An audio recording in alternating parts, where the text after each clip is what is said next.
सारथी संस्थेकडून संशोधक विद्यार्थ्यांना जून 2025 पासून शासकीय सुट्ट्या आणि आठवडी सुट्टी सोडून संशोधन केंद्रावर 100% हजेरीची जाचक अट घालण्यात आली होती। त्यामुळे विद्यार्थ्यांनी 18 जुलैला खासदार शाहू महाराज छत्रपती यांची भेट घेऊन त्यांना याची सविस्तर माहिती दिली होती। यावर त्यांनी तात्काळ सारथीचे अध्यक्ष अजित निंबाळकर यांच्याशी संपर्क साधत अशा पद्धतीचा नियम जगात कुठेही नाही, त्यामुळे ही अट शिथिल करा अशी मागणी केली होती।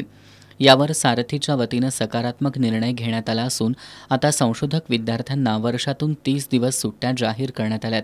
याबद्दल सारथीच्या विद्यार्थ्यांनी आज खासदार शाहू महाराज छत्रपती यांची भेट घेऊन त्यांचे आभार मानलेत। महाराजांनी तात्काळ सारथीचे अध्यक्ष अजित निंबाळकर साहेबांना फोन केला आणि फोनवरून अशा पद्धतीचा हा नियम काढून टाका आणि विद्यार्थ्यांना दिलासा द्या अशा पद्धतीचं आवाहन केलं आणि या आवाहनाला प्रतिसाद देत सारथीनं सुद्धा याबाबत संचालक मंडळाच्या मीटिंगमध्ये संशोधक विद्यार्थ्यांना रजा मंजूर केलेली आहे आणि वर्षाला 30 रजा संशोधक विद्यार्थ्यांना मंजूर केलेली आहे आणि याबाबत आजच कोल्हापूरमधील सारथी संशोधक विद्यार्थी शाहू महाराजांना भेटून आम्ही सर्वजण महाराजांचे आभार व्यक्त करून आलो। याबाबत महाराजांचा आम्ही आज सत्कारही केला।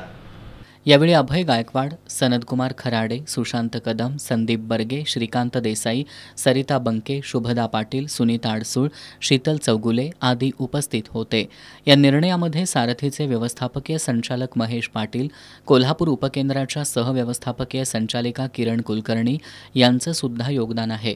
यामुळे आता संशोधक विद्यार्थ्यांना आजारीपणासह अन्य वैयक्तिक कारणांसाठी सुट्टी घेण्याचा मार्ग मोकळा झालाय।